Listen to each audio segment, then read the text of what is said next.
Before we start, I need a favor. Let me know in the comments what's been done right or wrong. This also helps me create better content for you all. And check out our Creepy Tales playlist, the videos with the most views, likes, and comments will form the channel. Also subscribe and share. And now we begin. Chapter 1. Welcome to Whispering Pines. The GPS had been dead for 20 minutes when Sarah Chen saw the ranger station emerge from the fog like a wooden ghost. Her rental car's headlights swept across the hand-carved sign, Whispering Pines Trailhead, Day Use Only. Below it, in smaller letters that seemed to shift in the weak light, Overnight Camping Prohibited.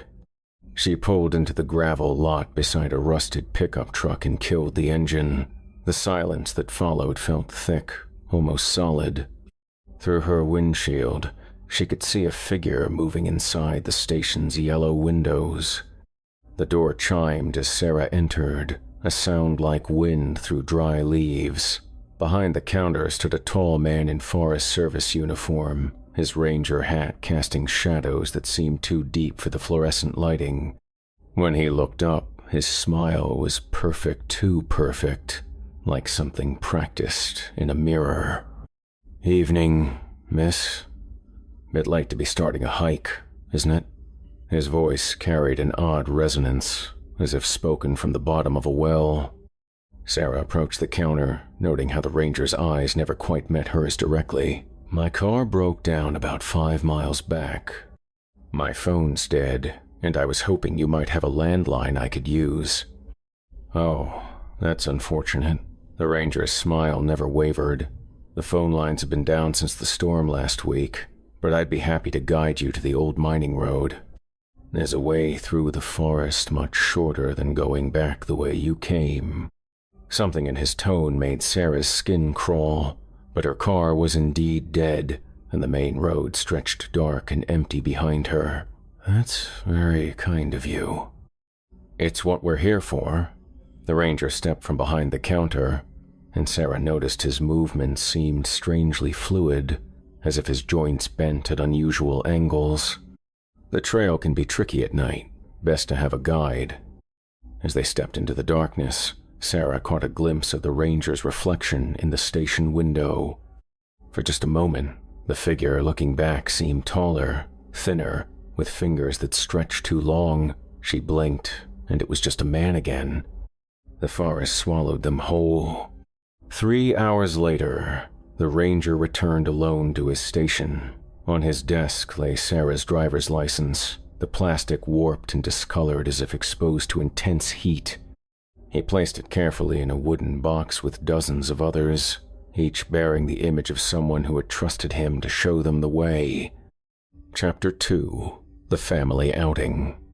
The Hendricks family arrived at Whispering Pines just after sunset on a Tuesday in late October.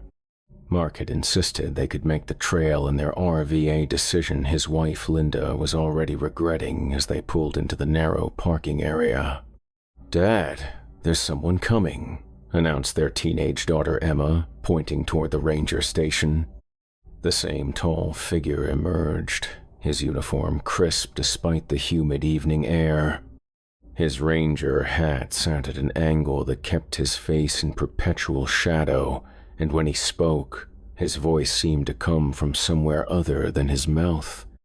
"Folks, I'm afraid the campground's closed for the season.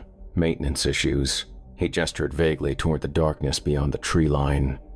"But if you're looking to camp, I know a beautiful spot just off the main trail. Very private, very quiet." Mark, eager to salvage the family trip, leaned out the RV window. "How far is it? This thing's not exactly built for rough terrain." "Oh, your vehicle will be fine. The path is well maintained." The ranger's smile seemed to stretch wider than anatomically possible. "I'll guide you personally. Can't have families getting lost in these woods." Linda felt a chill that had nothing to do with the autumn air. "Maybe we should just find a motel." "Nonsense," the ranger interrupted, his voice carrying a strange harmonic undertone. I insist. It's my duty to ensure visitors have the full Whispering Pines experience. As they followed the ranger's flashlight deeper into the forest, Emma noticed something odd about their guide. His shadow, cast by their RV's headlights, seemed to move independently, reaching toward the trees with appendages that didn't match his human silhouette. "Mom," she whispered, but Linda was staring straight ahead, her eyes unfocused, as if she were walking in a dream. The ranger led them to a clearing where ancient trees formed a perfect circle. "Here we are. You'll find this spot has a very special atmosphere." Mark parked and cut the engine. The silence was absolute. No insects, no wind, no night sounds at all. Even their own breathing seemed muffled. "I'll just check the perimeter, make sure everything's secure," the ranger said, disappearing into the tree line. Emma tried to wake her parents, but they moved like sleepwalkers, setting up camp with mechanical precision. When she looked through the RV's window, she saw the ranger standing at the edge of the clearing. In the moonlight, his proportions seemed wrong: arms too long, torso too narrow, and his face was a shifting collection of shadows with 2 points of light where eyes should be. By dawn, the ranger was filing 3 more licenses in his wooden box. The RV sat empty in the clearing, its door hanging open like a mouth frozen in a scream. Chapter 3: The Photographer. Marcus Webb arrived at Whispering Pines with $2,000 worth of camera equipment and a commission from Wilderness Photography magazine. He was documenting America's hidden forests, places where old growth still whispered secrets to those patient enough to listen. The ranger station sat quiet in the pre-dawn darkness, but as Marcus unloaded his gear, the door opened with that same leaf whisper chime. "Early riser," the ranger observed, stepping onto the porch. This close, Marcus could see that the man's uniform seemed to shift color in the changing light, sometimes forest green, sometimes the deep brown of rich soil, sometimes the gray of dead bark. "Golden hour waits for no one," Marcus replied, adjusting his camera strap. "I'm looking for the old growth section. Heard there are some 500-year-old giants back there." The ranger's smile created creases in his face that seemed to extend beyond where his skin should end. "Ah, a connoisseur. Yes, there are trees here that have seen things no human should witness. I can take you to them." As they walked the trail, Marcus noticed his guide moved without disturbing the forest floor. No crunching leaves, no snapping twigs. The ranger seemed to glide between the trees like smoke given form.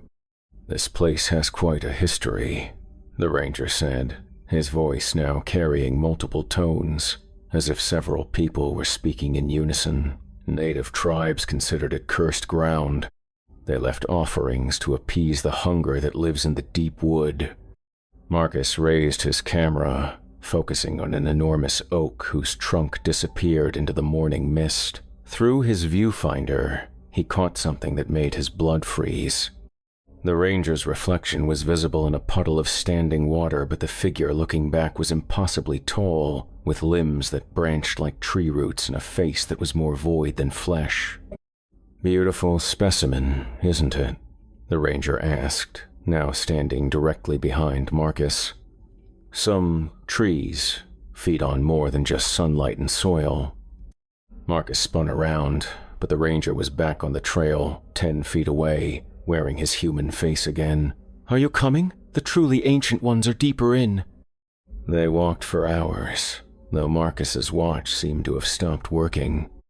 The forest grew darker despite the rising sun, and the trees began to look less like trees and more like twisted monuments to something fundamentally wrong.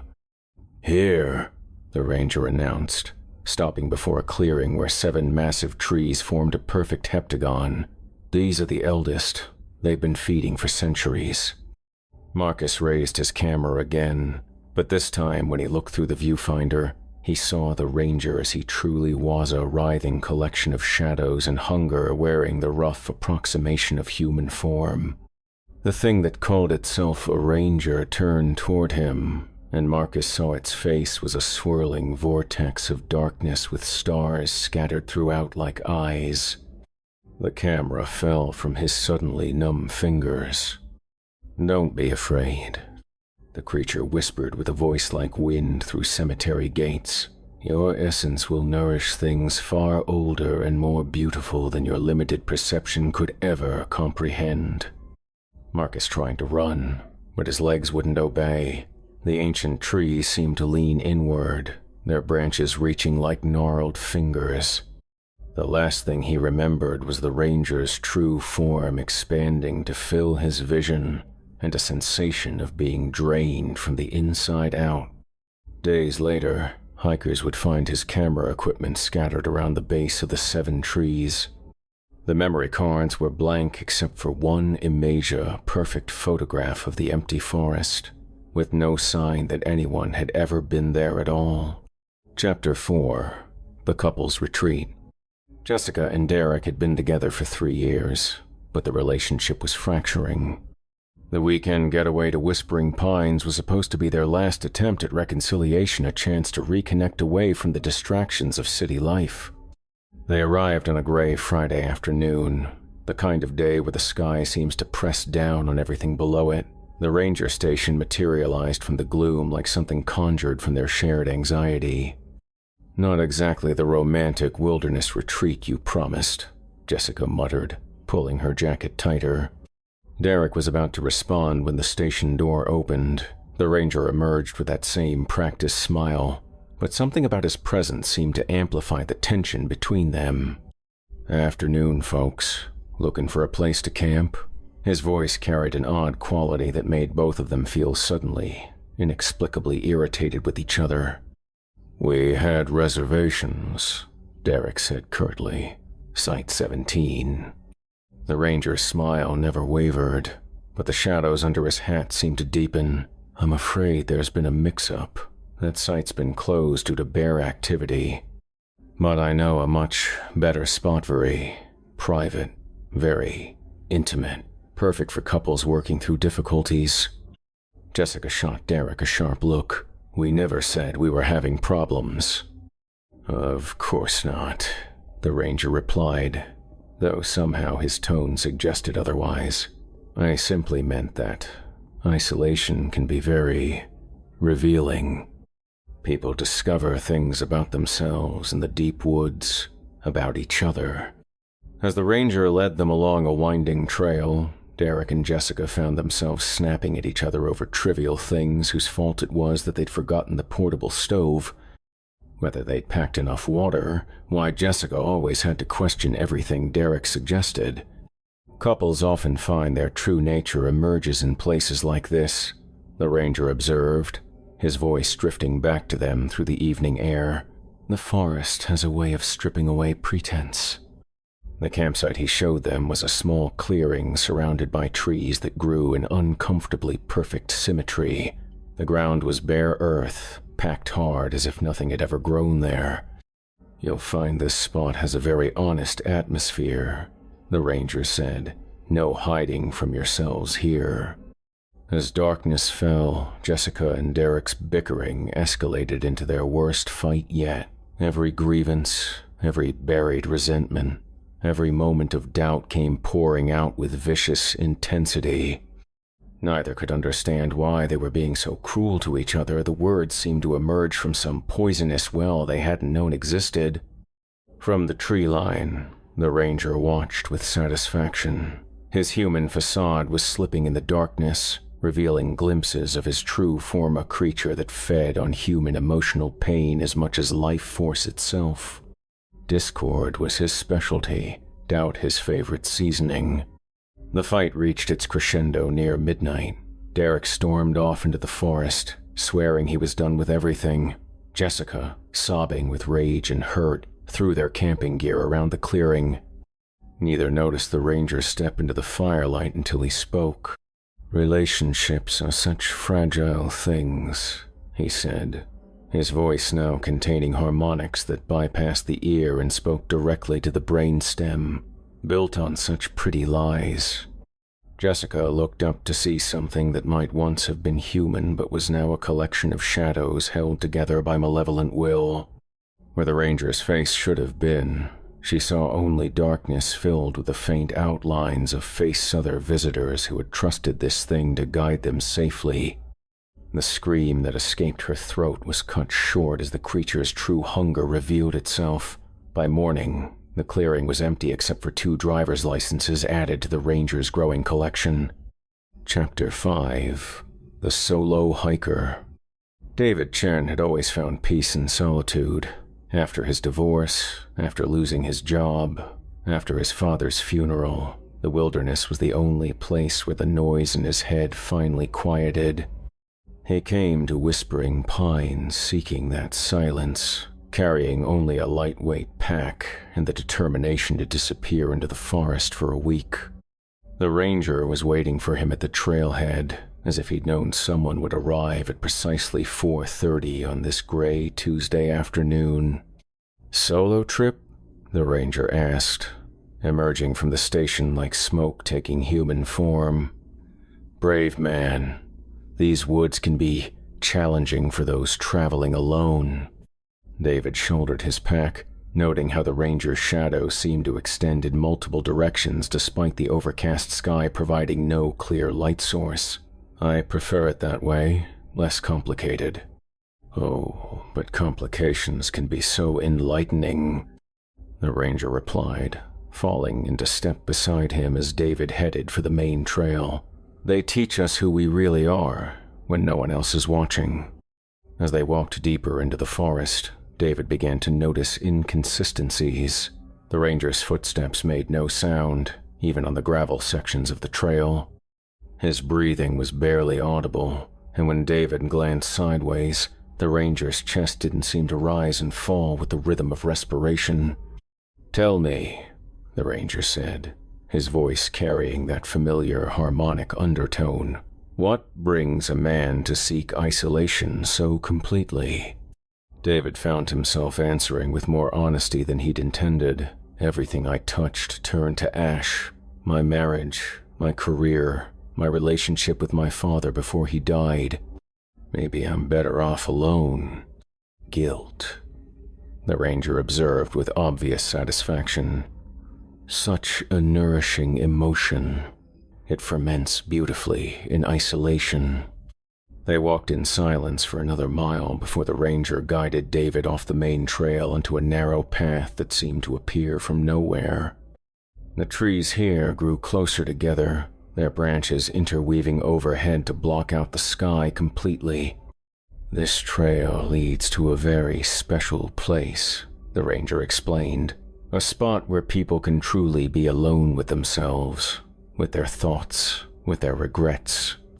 The path opened into a circular clearing dominated by a single, massive tree whose trunk was scarred with what looked like claw marks or perhaps carved symbols that predated human language. The ground around its base was littered with the remnants of previous camps, tent stakes, torn fabric, scattered personal items that somehow managed to look both ancient and freshly abandoned.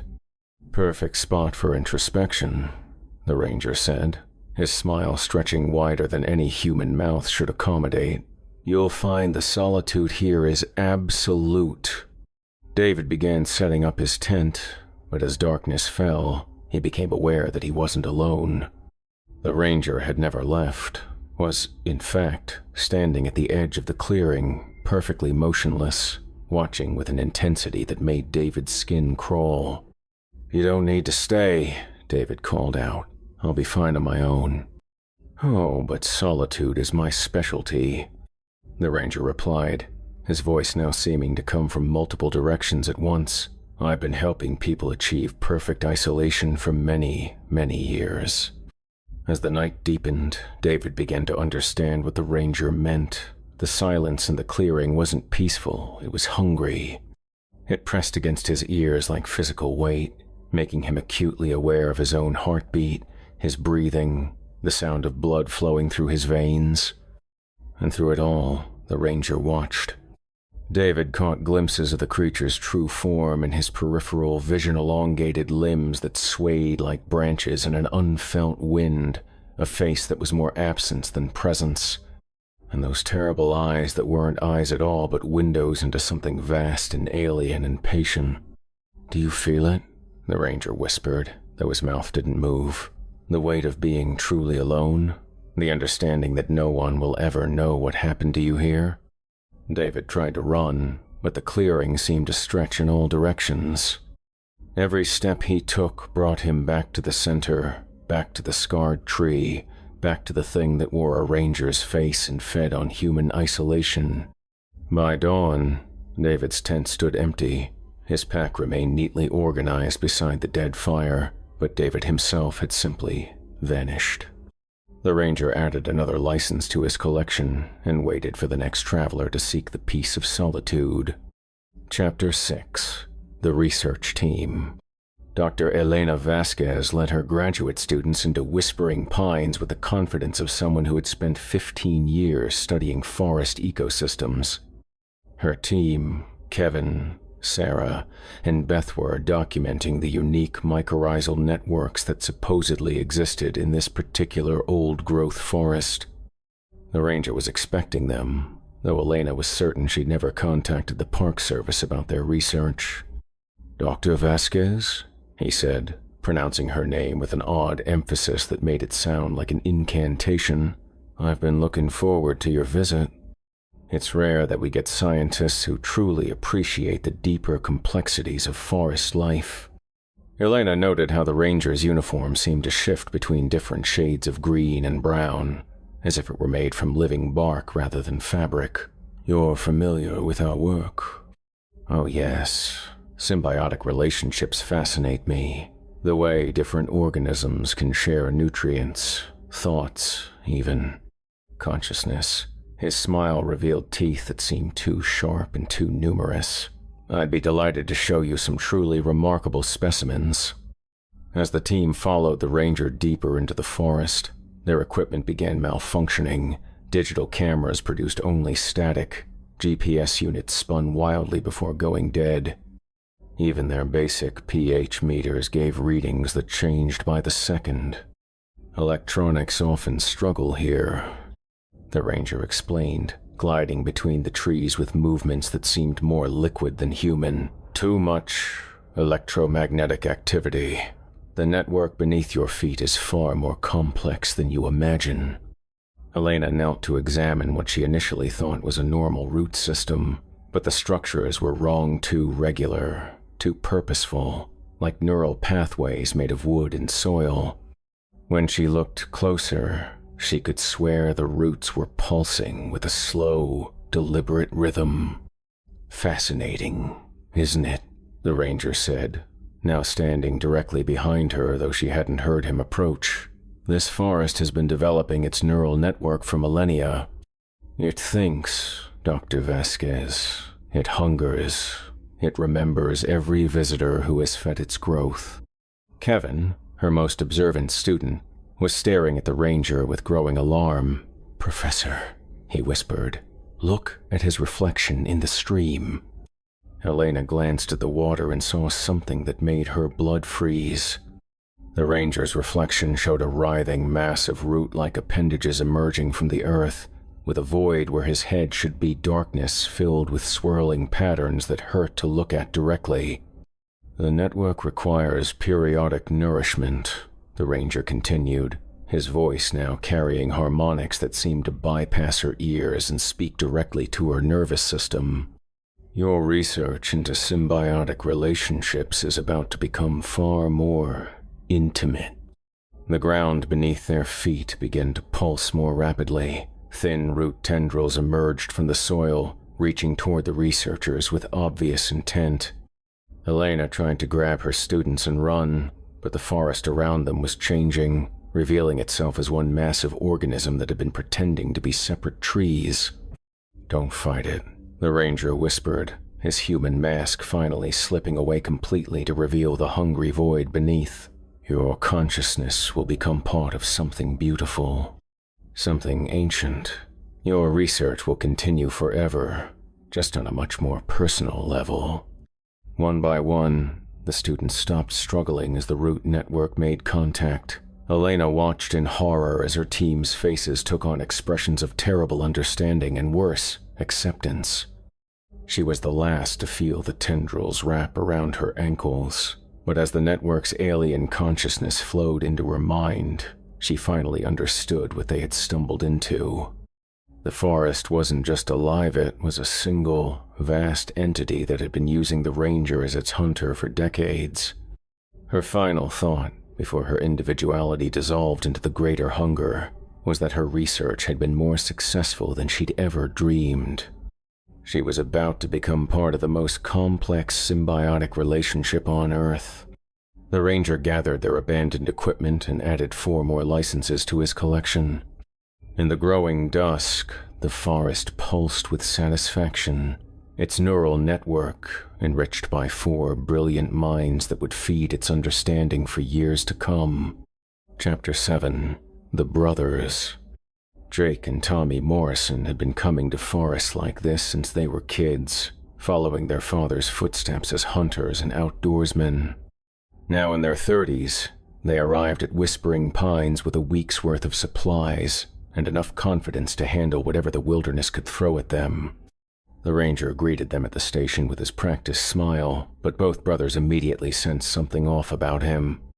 Years of hunting had taught them to read body language, to spot predators, to trust their instincts when something didn't belong. "Evening, gentlemen. Hunting season doesn't start for another month," the ranger observed, noting their camouflage gear and the rifle cases in their truck. "Just camping," Jake replied, the older brother and natural spokesman. "Maybe some fishing if we find a good spot." The ranger's smile stretched wider, revealing what might have been too many teeth. "Of course, though I should warn you there are predators in these woods, dangerous ones. You might find that you're not at the top of the food chain here." Tommy, the quieter of the two, studied the ranger's shadow in the station's porch light. It seemed to writhe independently, forming shapes that had nothing to do with human anatomy. "What kind of predators?" he asked. "The kind that hunt for more than meat," the ranger replied, his voice carrying that familiar harmonic undertone. "The kind that have been perfecting their techniques for centuries." Despite their unease, the brothers followed the ranger's directions to a remote camping spot deep in the forest. They'd handled bears, mountain lions, and aggressive humans before they figured they could handle whatever was out here. They were wrong. The first sign of trouble came just after midnight. Jake woke to the sound of something large moving through their campsite, but when he grabbed his flashlight, nothing was there except their disturbed gear and footprints that seemed to show far too many toes. "Tommy," he whispered, shaking his brother awake. "Something's out there." Tommy was already reaching for his rifle. Years of hunting together had taught them to communicate without words, to move as a unit when threatened. They emerged from their tent in perfect coordination, weapons ready, covering each other's backs. The forest around them had changed. The trees seemed taller, their branches reaching down like grasping fingers. The darkness between them pulsed with a life of its own, and somewhere in that darkness, something was watching them with the patience of a creature that had never known anything but hunger. "Show yourself," Jake called out, his voice echoing strangely in the dense air. The ranger's laughter drifted from multiple directions at once. "Oh, I am showing myself. You're just not equipped to see what I really am." Tommy fired at a movement in the trees, but his bullet seemed to pass through empty air. The muzzle flash illuminated something that made both brothers step back and alarm the ranger, or what had been wearing the ranger's face, suspended 20 feet off the ground among the branches. His limbs stretched and twisted into impossible configurations. "Impressive survival instincts," the creature said, its voice now clearly coming from something that had never been human. "Your kind evolved to recognize threats, but you never evolved to comprehend something like me." The brothers tried to run, but the forest itself seemed to be working against them. Roots erupted from the ground to trip them, branches swept down to tear at their clothes and skin, and always that thing that called itself a ranger followed just out of sight, herding them deeper into the maze of twisted trees. Jake managed to get off 2 more shots, both hitting their target but having no visible effect. The creature's laughter grew louder, more harmonious, as if multiple entities were sharing in its amusement. "Your father taught you well," it observed, "but he never hunted anything that hunted back with intelligence, with purpose, with such appetite." Tommy was the first to break. The strain of being stalked by something beyond his understanding finally snapped his nerves, and he ran blindly into the darkness, screaming for help that would never come. Jake heard his brother's cries fade into the distance, then cut off abruptly. Alone now, Jake found himself in a clearing he didn't remember entering. The ranger stood at its center, his human disguise completely abandoned. What remained was a writhing mass of shadow and hunger, vaguely humanoid but constantly shifting, with points of light scattered throughout its form like stars in a malevolent constellation. "You fought well," the creature said, its voice now coming from everywhere and nowhere. "Your essence will have a particularly rich flavor. The strength of those who refuse to yield has always been my favorite." Jake raised his rifle one last time, knowing it was useless but unable to surrender without a fight. As the creature flowed toward him like living darkness, he understood that he and Tommy had walked into the domain of something that had been perfecting the art of predation since before humans first walked upright. The forest fell silent. By morning, 2 more licenses joined the ranger's collection, and something that had never known mortality added new understanding of human courage to its eternal hunger. Chapter 8. The Youth Group. Pastor Michael Richards had brought 6 teenagers from his church to Whispering Pines for a weekend retreat focused on finding God in nature. At 17 and 18, the kids Emma, Josh, Maria, Tyler, Sam, and Casey were old enough to appreciate the spiritual significance of wilderness, while young enough to still feel wonder at the natural world. The ranger greeted them at the station with particular enthusiasm, his smile brighter and more unsettling than ever. "A youth group," he observed, studying the teenagers with eyes that seemed to catalog each face with predatory precision. "How wonderful. Young minds are so receptive to new experiences, so open to possibilities their elders can no longer comprehend." Pastor Richards felt an immediate unease but attributed it to his natural protectiveness toward his charges. "We're here for a spiritual retreat, quiet reflection, prayer, that sort of thing." "Spiritual experiences," the ranger repeated, pronouncing each word with deliberate emphasis. "Oh, you'll find this place is rich with spirituality, ancient spirits, hungry spirits, the kind that demand more than prayers and hymns." As the group followed the ranger deeper into the forest, the teenagers began to exhibit strange behavior. Emma, normally shy and reserved, started speaking in whispers to something only she could see. Josh, the group's natural leader, became increasingly agitated and aggressive. Maria complained of hearing voices calling her name from the darkness between the trees. "The forest speaks to young minds more clearly," the ranger explained to Pastor Richards, his voice carrying harmonics that made the pastor's skin crawl. "Less skepticism, less resistance to influence." They made camp in a clearing surrounded by trees that grew in an unnaturally perfect circle. The ranger assured them it was a traditional Native American sacred site, perfect for spiritual contemplation.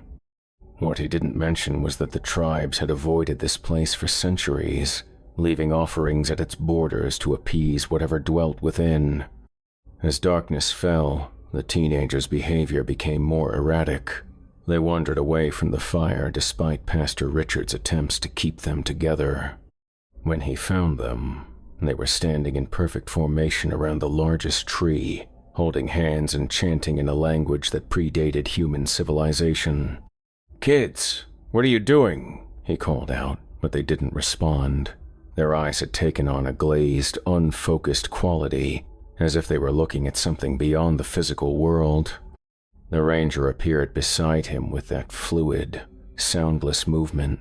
"They're communing with forces beyond your comprehension, Pastor. Your God may be love and mercy, but there are older gods in these woods, hungrier gods." Pastor Richards watched in horror as his teenagers began to change. Their movements became too fluid, too coordinated, as if they were being controlled by something external.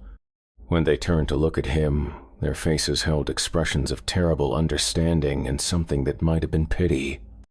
"Don't be afraid," Emma said, her voice carrying harmonics that matched the Rangers. "We're going to become part of something beautiful, something eternal." The Ranger's human mask finally slipped away, revealing the writhing mass of shadow and hunger beneath. "Their faith makes them particularly nourishing," he explained to the pastor. "Belief is such a pure form of spiritual energy. It converts so beautifully into sustenance." Pastor Richards tried to pray, tried to invoke the protection of his God, but the words seemed to dissolve in the thick air of the clearing. The teenagers moved closer, their movements synchronized like a predatory dance, and he realized that whatever controlled them now had been feeding on human faith for millennia. "Your God cannot hear you here," the ranger whispered as the circle closed around the pastor. "This place belongs to older hungers, more patient appetites." The last thing Pastor Richard saw was the genuine happiness on his teenagers' faces as they surrendered themselves to something vast and alien and eternally hungry. Their faith had indeed made them receptive to spiritual experiences, just not the kind he had intended. By dawn, 7 more licenses joined the Rangers' collection. In the growing light, the clearing showed no sign that anyone had ever been there at all. Chapter 9. The Lovers. Rachel and Alex had been planning their engagement trip for months. They'd chosen Whispering Pines specifically for its reputation as a place of natural beauty and romantic isolation, the perfect setting for Alex to propose to the woman he'd loved since college. The ranger met them at the station as the sun set behind the trees, casting long shadows that seemed to reach toward them with obvious hunger. "Congratulations," he said before either of them had spoken, his smile revealing teeth that seemed to shift between human incisors and something sharper, more predatory. "Love is such a powerful force, so nourishing." Rachel felt a chill despite the warm evening air. "We haven't told you anything yet." "Didn't need to," the ranger replied, his eyes reflecting light like an animal's. "I can smell it on you. The hope, the trust, the beautiful vulnerability of 2 hearts about to become one." Alex laughed nervously and pulled Rachel closer. "Just looking for a nice spot to camp, somewhere private." "Privacy," the ranger mused, his voice carrying that familiar harmonic undertone. "Yes, I have the perfect place, very secluded, very intimate, where you can be completely alone with your feelings." As they followed the ranger along a trail that seemed to appear and disappear in the shifting twilight, Rachel noticed that their guide cast no reflection in the stream they crossed. When she pointed this out to Alex, he looked but saw only normal shadows on the water's surface. "Sometimes the forest plays tricks on our perception," the ranger explained, somehow having heard her whisper from 20 feet away. "Love makes us see things differently, question things we thought we understood." The campsite he led them to was a small clearing dominated by 2 trees that had grown together, their trunks intertwined in a spiral that reached up into the darkness above. The ground between them was soft and moss-covered, perfect for a romantic evening under the stars. "This is where couples come to pledge their eternal devotion," the ranger said, his voice now carrying multiple tones that seemed to bypass their ears and speak directly to their nervous systems. "The trees here have witnessed thousands of promises. They remember every vow." Alex set up their tent while Rachel built a fire, both of them trying to ignore the growing sense that they were being watched by something far more dangerous than any natural predator. The ranger had vanished into the tree line, but his presence lingered like smoke. As midnight approached, Alex finally worked up the courage to propose. He dropped to one knee beside the fire, pulling out the ring he'd carried for 2 months, and began the speech he'd practiced 100 times. "Rachel, I love you more than—" "How touching," the ranger's voice interrupted from the darkness. "Young love, so pure, so trusting, so absolutely delicious." The creature that stepped into the firelight was no longer bothering with human disguise. It towered above them, a writhing mass of shadow and hunger that seemed to be composed of equal parts darkness and starlight. Where its face should have been, they saw a swirling void filled with the faint outlines of other couples who had come here seeking romantic isolation. "Your love will feed something far more ancient than marriage," the creature whispered, its voice now coming from the intertwined trees themselves. "Your devotion will nourish hungers that existed before your species learned to speak." Rachel and Alex tried to run, but the clearing seemed to stretch in all directions. Every step they took brought them back to the center, back to the 2 trees that weren't trees at all but some form of organic antenna designed to collect and concentrate human emotional energy. "Don't fight it," the creature crooned. "Your love will become part of something eternal. Every couple who dies here adds their devotion to mine. You'll never truly be apart." As the thing's true hunger revealed itself, Rachel understood that they had walked into a trap that had been perfected over centuries. The ranger, or whatever wore that form, didn't just feed on life force. It consumed love itself, drawing strength from the bonds between people, growing more powerful with each heart it broke. Alex managed to get between Rachel and the creature, still trying to protect her even as his life force drained away. "I love you," he gasped, the ring still clutched in his failing grip. "I know," Rachel whispered back, feeling her own essence being pulled from her body. "Forever." The creature absorbed their love along with their lives, adding their promise to the thousands of others that had strengthened its connection to the human emotional spectrum. By morning, 2 more licenses joined the collection, and something that had never known love grew slightly more powerful from consuming it. Chapter 10. The Survivor. Marcus Thompson arrived at Whispering Pines just as the first news reports were starting to surface. 7 missing persons cases in the past month, all connected to this particular forest. As an investigative journalist, he'd covered enough serial killer cases to recognize a pattern, and everything pointed to this isolated ranger station. The ranger was waiting for him, as always, but this time his smile seemed forced, strained. For the first time in decades, his hunting ground was drawing unwanted attention. "Mr. Thompson," the ranger said, pronouncing the name with the care of someone who had researched his target thoroughly. "I've been expecting you. Though I should warn you, journalists who come here looking for stories often become stories themselves." Marcus studied the ranger carefully, noting details his predecessors had missed. The uniform that shifted color in the changing light, the shadow that moved independently of its caster, the voice that carried harmonics no human throat could produce.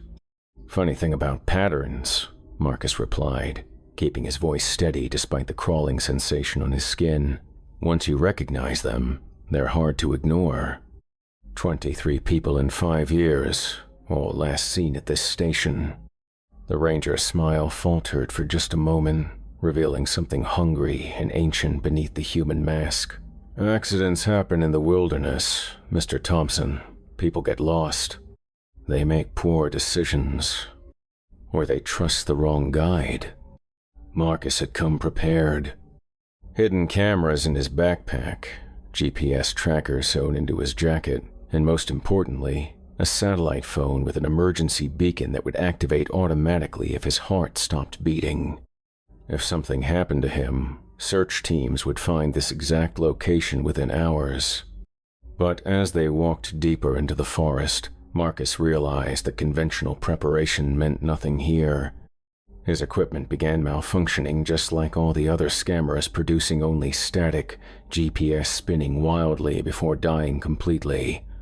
Even his satellite phone showed no signal bars in an area that should have perfect coverage.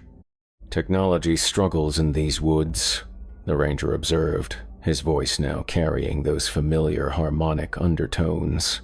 Too much electromagnetic interference from natural sources. They walked for what felt like hours, though Marcus's watch had stopped working.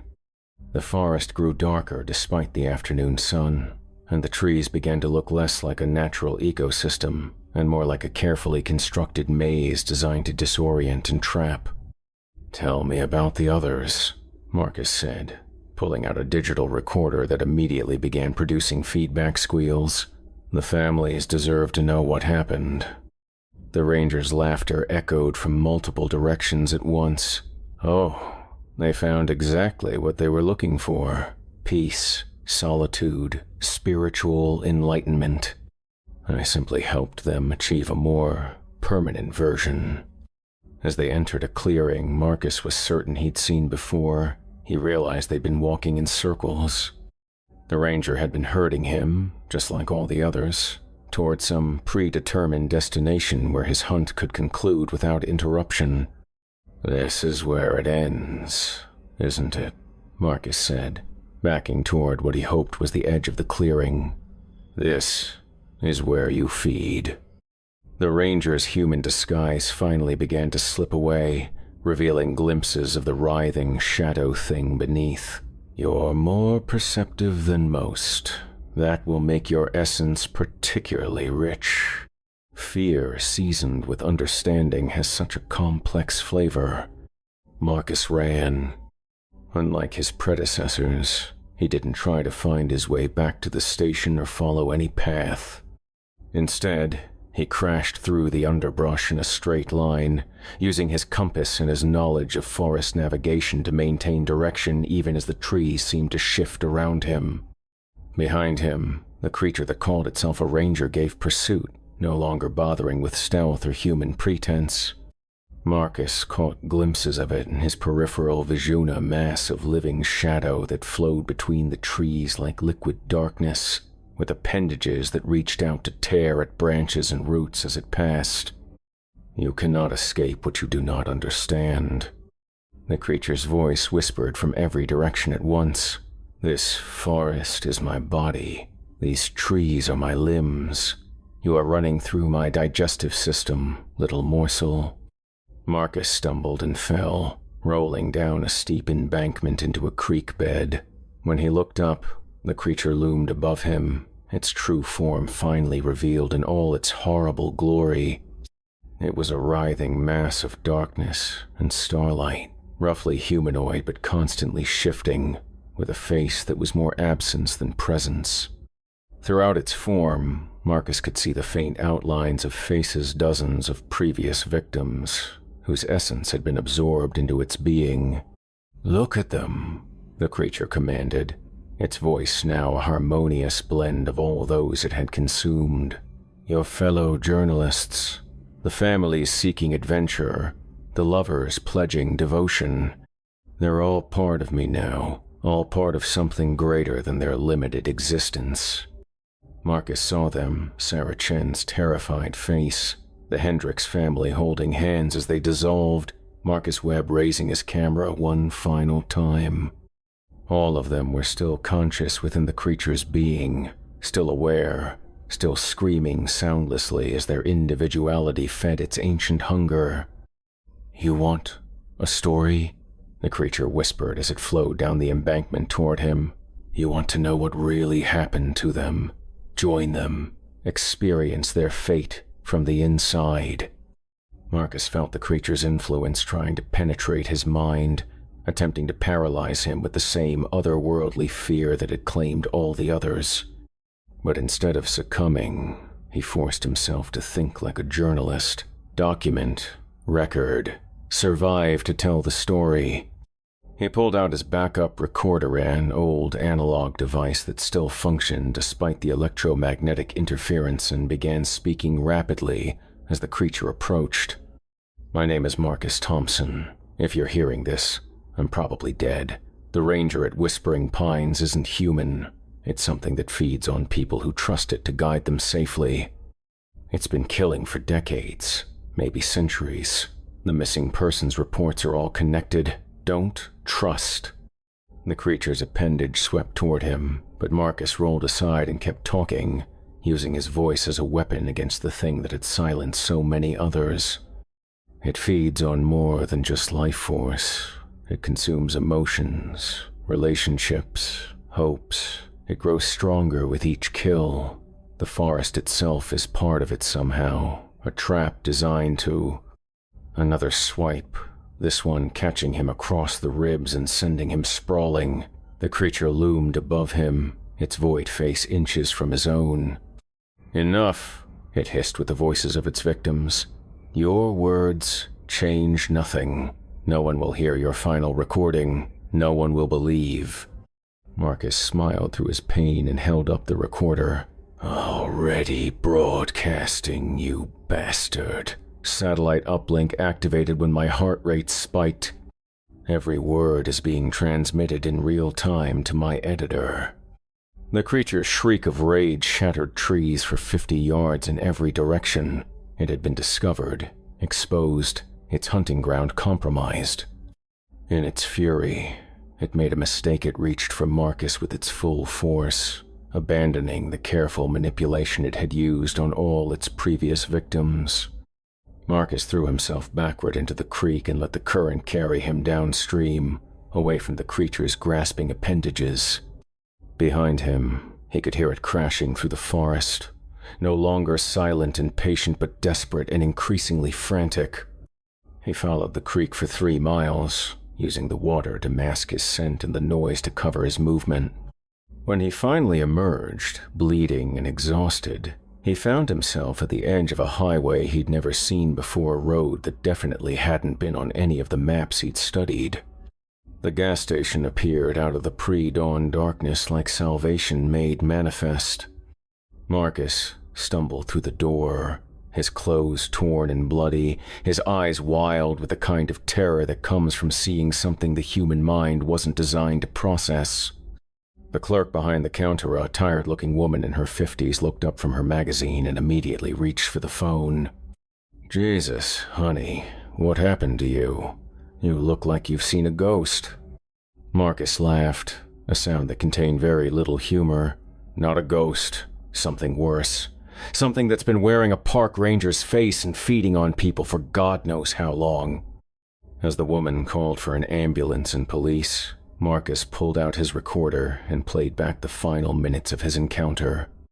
His voice came through clearly, along with something else, a harmonic undertone that made both of them feel sick just listening to it. "This is going to sound insane," Marcus said, looking out the gas station window toward the forest that had nearly claimed him. "But there's something in those woods that isn't human. Something that's been hunting people for decades. And I think it's still out there." The creature known as the Ranger stood at the edge of its domain, watching the gas station's lights through the trees. For the first time in centuries, prey had escaped.